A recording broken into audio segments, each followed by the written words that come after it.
नमस्कार, मैं chief editor anti corruption India news से। आज कानपुर में एक इलाका है स्वरूप नगर, थाना स्वरूप नगर के अंतर्गत आने वाला मोती झील, जहां मैं उपस्थित हूं और मैं देख रहा हूं यहाँ पर काफी लोग यहाँ पर इंजॉय पर्पज से आए हुए हैं। आज जिस प्रकरण के लिए मैं आया हूँ वो एक चोरी का मामला है। वो एक बैटरी रिक्शा चोरी हुआ है। कैसे चोरी हुआ है, मैं इसकी जानकारी के लिए आज यहाँ पर आया हूँ। मैं वो रिक्शा चालक और उसके स्वामी से बात करता हूँ।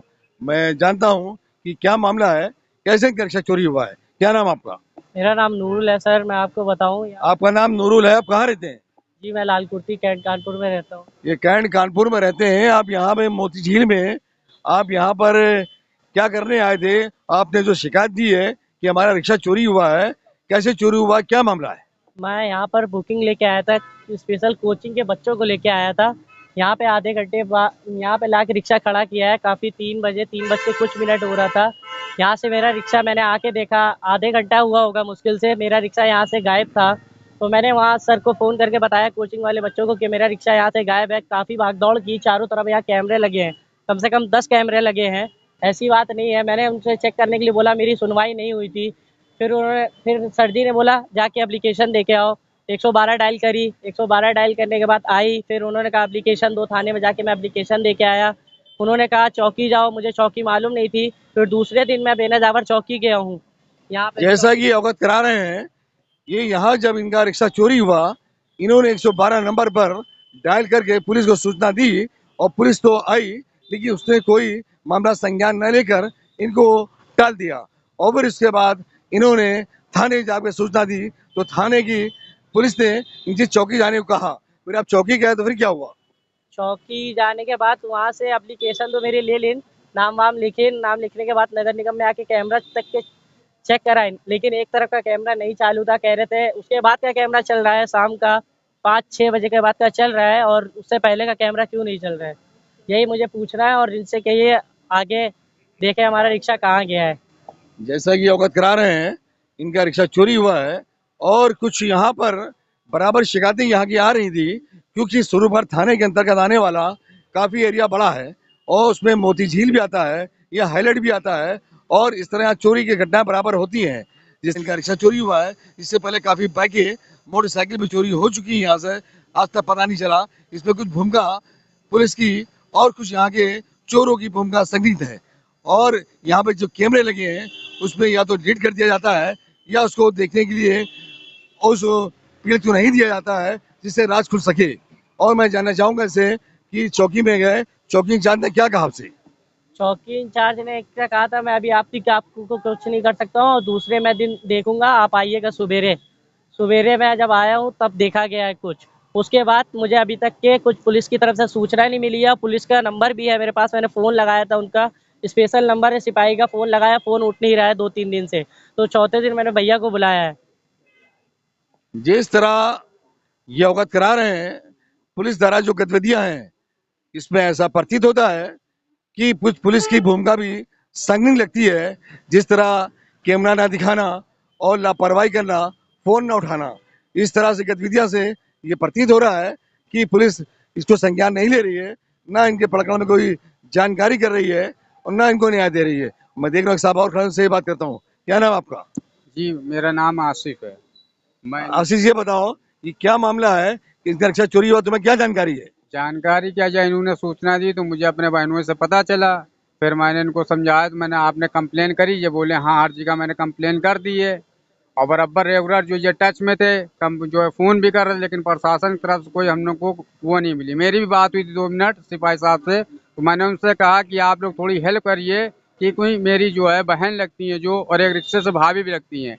उन्होंने एक एक पाई जोड़ के, पेट काट के इस बच्चे को किस्त पे रिक्शा दिलाया था। और ये तीसरा महीना है जो 2 किस्तें अदा हुई, अभी किस्त भी नहीं अदा हो पाई है। और वो चोरी है। उसी रिक्शे से 1 तारीख को मेरे साथ हादसा भी घटा था। अभी उस हादसे भी हमने वो हो पाया, हाईलाइट में हम एडमिट थे। और फिर दूसरा हादसा ये हो गया मेरे बच्चे के साथ। जिस तरह गरीब गरीब परिवार है, किस तरह पैसा जोड़कर किस्तों में इसने रिक्शा लिया, और वो रिक्शा भी इनके हाथ से जा चुका है, और पुलिस द्वारा कोई इसमें संज्ञान नहीं ले जा रहा है, जिससे इनको न्याय मिल सके और इनकी कुछ जानकारी हो सके और इनका रिक्शा बरामद हो सके।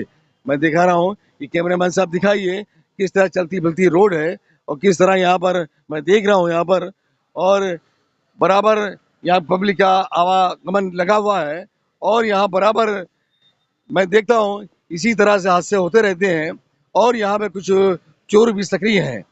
और मैं एक लड़का खड़ा, मैं इससे पूछता हूँ, बेटा क्या नाम तुम्हारा? मंजीत। मंजीत जी, बताओ यहाँ पे रिक्शा खड़ा था बैटरी का, चोरी हो गया, तुमने देखा? हमने नहीं देखा, हमने आज कल से लगाया है ठेला ये यहाँ पे। तो ये बताओ, ये यहाँ पर बराबर क्या चोरियां होती रहती हैं? पता नहीं, हम नए आए हैं यहाँ पे। ये लड़का नया है, इसको नहीं पता है जिस तरह बता रहा है, और ये ऐसा प्रतीत हो रहा है कि यहाँ पर चोर सक्रिय हैं और पुलिस संज्ञान नहीं लेती है पकड़ को, इसलिए चोरों के हौसले बुलंद है और यहाँ पर चोरी का खुलासा होना भी बड़ा मुश्किल हो जाता है। क्या बताना चाह रहे हैं आप? इधर आइए। ये बताना चाह रहा हूँ, यहाँ पे काफी ठेले वेले यहाँ तक के लगे हुए थे, ऐसी बात नहीं है। और सामने भी ठेला लगा है, इधर सामने कैमरा लगा है, लेकिन अगर कैमरे लगे हैं होने के बावजूद भी चोरी हो रही है तो क्या फायदा है प्रशासन से और कैमरे लगे होने से? आपको इस जवाब दे।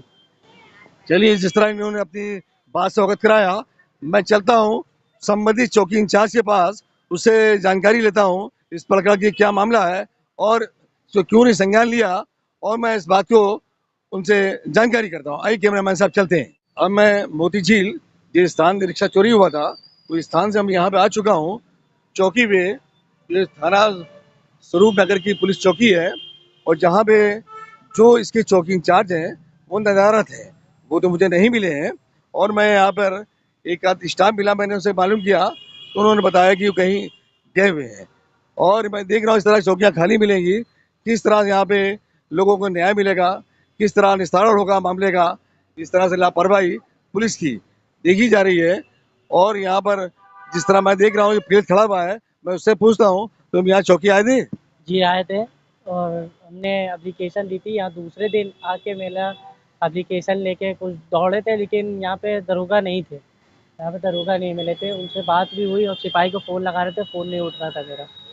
जिस तरह ये बता रहे हैं दरोगा जी नहीं मिले और चौकी खाली मिली। आज भी मैं आया हूँ मौके पर, दरोगा जी को मैंने फ़ोन से बात किया है, वो अवेलेबल नहीं थे फ़ोन से बात करने। उन्होंने, मैंने कहा आप थाने में हैं तो मैं थाने पर आ जाऊँ, तो बोले थाने में नहीं, मैं कहीं निकला हूँ, आप मुझसे कल मिल लें। तो कल मिलने का उन्होंने वादा किया है, कल मैं 12 बजे उनसे मिलूँगा। और मैं देख रहा हूँ यहाँ पे एक सिपाही भी आ गए हैं, मैं उनसे जानता हूँ आपकी पोस्टिंग कहाँ है? यही स्वरूप नगर थाने में। थाने में, चौकी में? स्वरूप नगर थाने में चौकी में लाटे हैं। चौकी में है। ये चौकी बराबर खाली रहती है, ऐसे कारण क्या है? हम इसमें सुबह 11 बजे से बैठे हुए हैं। अभी अभी से पहले मैं आया हूँ, हमारे पास तब भी हम यहीं पे थे। अभी जब मैं आया तो आप मिले हैं। इससे पहले मैं आया हूँ, इससे पहले मैं आया हूँ यहाँ पर, उसके बाद मैं चौकी खाली दिखी, बगल में एक होमगार्ड दिखा, उससे पूछा तो बोला यहाँ पे अभी स्टाफ नहीं है, तो मैं थाने गया, थाने पे भी नहीं मिले। आप हमारे यहाँ जाने के बाद आए होंगे, अभी आप हमारे जाने के बाद आप आए होंगे। जाने के बाद नहीं, हाँ। आज मेरे सामने आ रहे हैं भैया। अरे दोबारा मैं आया हूँ भाई, मैं यहाँ 11 बजे से बैठा हूँ भैया। लेकिन अभी आप आए तो नहीं दिखे थे। अब हम यहाँ 11 बजे से बैठे हुए हैं। जैसा कि ये सफाई में अपने बता रहे हैं, ये एक पटेल जी हैं सिपाही, कि मैं 11 बैठा हूँ, लेकिन जब मैं मौके पर आया तो नहीं मिले थे।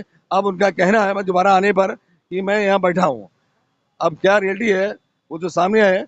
और बाकी मैं कल इस फील्ड को भेजूंगा इस प्रकरण के लिए, अगर इसकी FIR लिखती है ठीक है, मैं इस पर एंटी करप्शन के द्वारा कार्रवाई कराऊंगा, यहाँ के कमिश्नर को अवगत कराऊंगा ताकि पीड़ित को न्याय मिले। अब अगली अपडेट में किसी नए प्रकरण से अवगत कराएंगे। जब तक ये राष्ट्रीय अंतर्राष्ट्रीय खबरों से बने रहिए एंटी करप्शन के न्यूज के साथ। मैं chief editor Athar Hussain, anti corruption से, साथ में कैमरामैन शाहिद अंसारी। नमस्कार, जय हिंद।